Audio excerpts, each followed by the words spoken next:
Alright, what's up y'all, it's LakerFan here. As y'all can see by the title of today's video, my 6'7" point center is still the best big man build on NBA 2K21 current gen, and I'm here to showcase it. So I hope y'all enjoy. If you do, for to drop a like, sub if you're new, turn on them noties, all that good stuff, and let's try these 1-800 likes. Now, there's a lot to catch you guys up on as far as how I'm actually on the current gen right here. I know a lot of people are surprised if they're clicking on this video.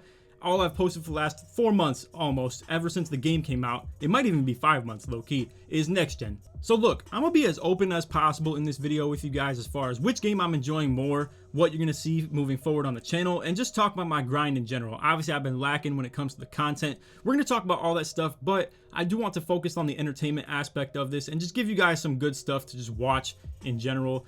Free your mind off this. If you clicked on this and you thought it was next gen, just give it a chance. Go ahead and just free your mind. I know a lot of the talk is just so much politics in this community as far as which game's better. I refuse to watch this. I refuse to watch that. If I'm watching next gen, I refuse to watch current gen. If I watch current gen, I refuse to watch next gen. A lot of people, they pick their allegiance, and we are so divided in this community. It's more than ever. It's very frustrating as a content creator, obviously, because no matter what, you're gonna displease somebody with what you post. All the current gen people, you're loving this. Like, seeing me on the game like this, you're probably super excited. And I don't want to speak too full of myself or anything by saying that, but obviously for anybody who watches my next gen stuff, you're probably like a little displeased at this. You don't like seeing this. Again, give it a chance. If you have access to both games, I don't see why not have fun playing both. Really, to me, this was really refreshing to hop on this game again, because flat out it feels like a brand new game to me all over again. But anyway, last thing I want to talk about, and then we'll get straight into the commentary on this, because I really do have a lot to show you guys and talk about when it comes to this point setter build. It is really fun to be different again and just be absolutely something that nobody else plays like. And I understand, you know, a lot of people can be like, oh, well, everybody's an inside big on current gen. Not like this. I promise you, it's so different. But anyway, point being, for all the people who clicked on this video, you're an avid current gen viewer, or you're somebody who loves all my videos, and I really do appreciate that a ton. Appreciate all the support in any situation, and especially at this time of year where it's a lot of struggle for the content creators. But I really do encourage anybody who's watching this video and you're just a ride or die current gen viewer, I strongly advise you guys to give next gen Pro-Am a chance. That is fire. I love playing next gen Pro-Am. It's not some, like, you know, BS where I'm just on it because it's where the views are at or something like that. That's not even really the case at that point. But long story short is, that is some of the best gameplay I've ever played when it comes to Pro-Am. And if you are somebody that enjoys fives, it's the best situation regardless. Like, that is the best place to play Pro-Am. Current gen, not really where it's at. I guess I haven't played it too much. If people really want to see that as well, current gen fives, I would be down to try it. But I just understand that there's not much of a viewer base for it. So to segue that into the topic of what I plan to do with the channel and just the content in general, I think I'm going to try and get the best of both worlds from each game. Now, in my opinion, the best of the current gen world would be stage 2v2 and 3v3, for sure. I think that's way better as far as like the 2v2, 3v3 scene is so much better on current gen than it is on next gen. Next gen is straight garbage when it comes to park, and there isn't even a stage to be had. So there's really nowhere to separate, you know, the good from the bad, so to say. No offense to anybody that plays park or anything like that on current gen. But my point being is, it's a way better situation for 2v2 and 3v3 to be playing on current gen. And then I think there's also a lot of content to be had when it comes to ranking builds and badges and stuff like that, or, you know, giving a couple badge layouts, maybe some animations that are really good to be had for the bigs out there. Or again, just the fact that I play so different with this build right here than a lot of the other bigs in the game do. And you're going to see that really showcased on 3v3 when we finally get back into that. I'm going to be guarding ball and setting screens. I promise you there's not another dude in the game that does that. Honestly. It is very rare, most likely, I would have to assume. And then on the note of the next gen stuff, I don't want to constantly just keep talking down on that game by any means, because it really is a fire next gen Pro-Am situation to be had. I think it's the best Pro-Am I've ever played. I really am enjoying myself the most on it, even with the lack of the friends that I usually have. Like, you guys know, if you're, you know, like an OG back in 2K20, 18, 19, 17, whatever it may be. My boy's Cook, AK, you know, Shots, as you guys know him. He's on this current gen stuff too, so we're gonna be able to play with him a little bit more as well. It's just so frustrating how 2K did this, where it's so much separation in the community. Nobody's united. On the show, the MLB game that just came out, they literally have cross-gen gameplay and cross-console gameplay. So not only could you play with a homie who has a PlayStation 4 while you have an Xbox Series X, it literally just works like that. Whereas in 2K, we can't even play cross-console, like where you know, if I'm on Xbox Series X, I can't play with PlayStation 5. That's already the first problem to be had. Then half the time, these current gen people on the, you know, Xbox, I don't even know what the OG Xbox was called, but anyway, you get what I'm saying. I'll just use PlayStation for the example.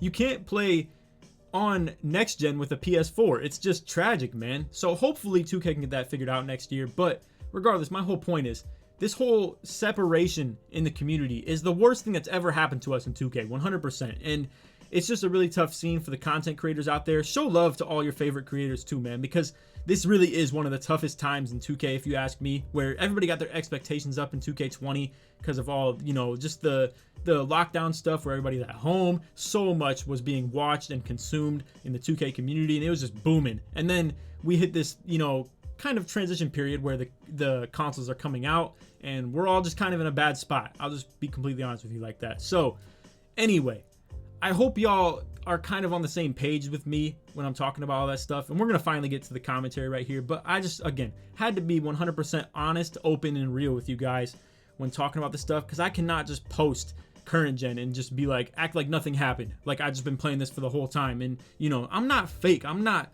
with that stuff. I'm just going to be as real as possible in any situation, and I hope people can appreciate that from me.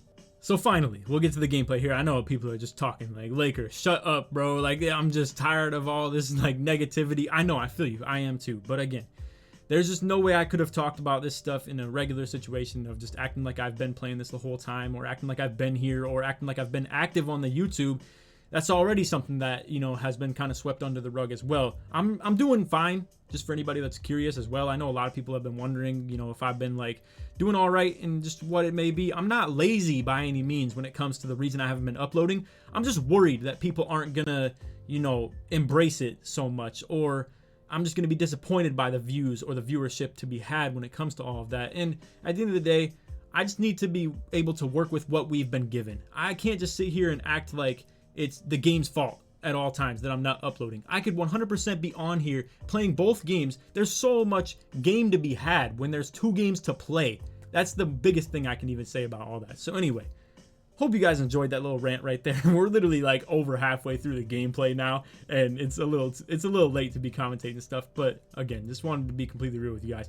So we are obviously down right here. Again, I told you guys it was gonna be a really, really bad game from Kitchen right here. 1 for 9, and he's on cold. Now, there's a lot to talk about when it comes to the gameplay stuff. You're gonna see, boom, I'm trying to get a couple slip action like on my own, where I'm able to take the ball, have the big play up because Kitchen's crossing past me, and then go in on my own. You've probably seen it a couple times right there. Kitchen gets the crab off. However, he is cold, so he's unable to hit the shot right there. And then, you know, he's actually able to get the offensive rebound. Coming off the screen, it's so hard, man. Like, this dude is cold. He just can't dribble right now, and we are just getting locked down. So Kitchen's going to have to hoist up some BS right here again. You would think I get the free board off that, but this dude low-key gets up for that as well. Obviously, one of the struggles of the undersize is just the lack of rebounding a little bit, but with that said, you can clearly see by the board count that this is not too much of a problem. Now, my screens weren't really hitting this game. I'm not going to lie to you. Obviously, it was kind of a problem. That's more, I think, like me not having the repetition of actually playing the game. I think when I get into the consistency of this, I'll be able to set better screens. It's just really weird trying to transition between games, and you can see that from Kitchen's perspective as well, where he is obviously struggling to get back in the swing of things of just being on next gen, or even just not playing 2K in general. This is a game that you definitely need repetition for. So right there, great defense. We get that switch off, and Kitchen's actually able to hold his own on the big, get the box out, and then I'm able to track down the rebound with the speed. Kitchen gets the nice little quick stop right there, goes for the shot, but I get the ball. Now this right here, I have to break down for you guys. For anybody that's, you know, an avid next gen viewer or something like that and doesn't understand the importance of this right here. So Kitchen passes to me. If I go in for the dunk, that's an assist. Now, if I hold down on the stick, go for the Showtime dunk right here, as you're going to see, I get the flashy dunk. It gives Kitchen a huge takeover boost, which is going to help him get off cold. It's going to get some takeover progress for him. You can see gold Showtime popping up right there. That is a huge thing in this game, is running gold or higher Showtime. Even Hall of Fame is huge as well. But either way, it helps him so much with his takeover, gets me some takeover as well. I'm able to get my lock takeover popped on. Now I have like literally 105 speed with like 99 vertical. I mean, that is huge. And then right there, you can see another perk of the point guard build that I have right here is that I get the gold dimer, gold floor general. It's going to help all types of things, whether it's off-ball dexing like that for Kitchen to be able to try and, you know, get his own looks. Again, speed with the ball in the hand of me just taking it right down the middle, where This dude really didn't even hedge up that high. And a lot of times these bigs on the backside, they just be chilling back here, not worried about anything to do with kitchen, and are just focused on me not being able to get this off right here. And regardless, no speed boost glitch, no nothing. It's literally just me sprinting from a standing point and just getting right past him. Speed. 95 of it speed. And then honestly, even at that, I have 105, like I said, with the takeover. You can see right there a nice little dex opportunity. I was trying to pretty much just set a screen with the ball in my hand and get the guy stuck on kitchen, because definitely the dribbling aspect is a little bit of a struggle right now. You can see he gets the shot off right there, gets the green. 20-19, we had a beautiful comeback throughout the course of this game. And you're gonna see on this inbound right here, we're gonna try and be a little careful with it. I'm not passing the kitchen right there because I'm worried the big might step up. I'm trying to get a read on them. The pass was awful right there as well, but regardless, we're back to the pick and roll game right here. I'm setting a nice little screen. Kitchen gets open off this, right to the hoop. Shoots very early, doesn't matter. It's kind of funny too, because in next gen, you don't even time layups at all, like regardless of whether you're trying to or not. Right here, you can see, I mean, bro, this build is just capable of so much. Again, the dimer and floor general, with all that considered, pass accuracy is up as well, if that even matters to you guys. But 9 rebounds, the speed is a huge factor of getting to the rebounds as well, where I'm setting the screen, big man's camping down in the paint, and I'm just running to the paint, and I just literally jump over his head, or I get past him on the box out, even if he was camping the paint. Speed is so huge for the rebounding in this game, and honestly for every 2K in the past except for next gen. It's crazy, honestly. Next gen is just different breed, man. It's different in all types of ways. But anyway, and then obviously we have the 10 points off of whether it be just pick and rolls, slips, me on the standing dunks, whatever it may be, and you know, me getting my own little manual slips off of the dexes. So hope y'all enjoyed. If you did, feel free to drop a like, sub if you're new, turn on the noties, all that good stuff. We're gonna go ahead and show you the actual build breakdown. I'm gonna hop on the Xbox and show you guys what the build's looking like. All right, so here we are on the two-way finisher with lock takeover. You can see I'm still a superstar 1. It's actually higher than what my next gen rep is, but that's just because of Pro-Am, obviously not having the highest rep intake. And then obviously park stuff, I mean, it's just not fun to play in the first place. But here's a look at the 2K card. Now you can see the stage record is actually really, really good. Me and Kitchen used to be going crazy on this game. It's really a shame that I didn't hop on this game sooner and, you know, actually try and play for the content a little bit more. And I mean, honestly, you could see one of the funniest things about this game was at the very beginning when I was playing the 3v3 Pro-Am. Shooting was awful in this. You can see I was averaging like 10 rebounds per game.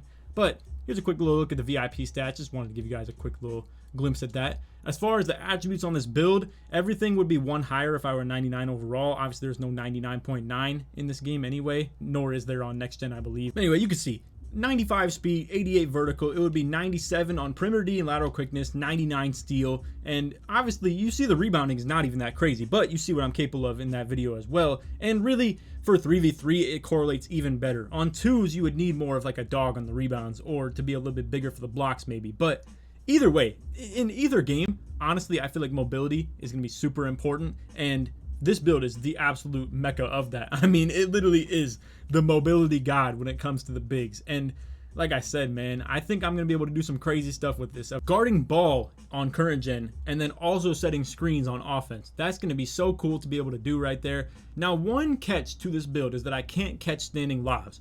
For whatever reason, I think it's just because I'm 6'7". It might be a positional thing too. I don't know. But you can see I have 97 standing dunk and 99 overall too. And I still can't catch standing lobs. It's kind of tragic, but here is one thing to be said about it.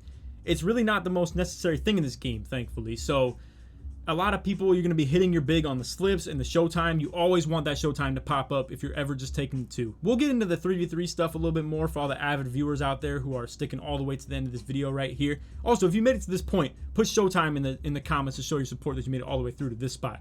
But with the slips and stuff like that, everybody always wants to get the showtime dunks off because it's huge for your team's takeover, whether it be your lockdowns takeover or your point guards takeover, whatever it may be. It's super important that you get the showtime off. So thankfully, nobody even does standing dunks or standing lobs if they're wide open below the basket. It's just always going to be hit your big when he slips, boom, showtime, dunk, just like that, get crazy takeover. So thankfully, that's one thing about the build that doesn't even matter, that I can't catch standing lobs. But I wanted to inform you guys of that in case you made this build and, you know, wanted to follow in my footsteps a little bit. Here's the badge count that I'm thinking of as far as the actual 3v3 stage. I kind of set it up this way for the stage 3s, but I haven't played it yet.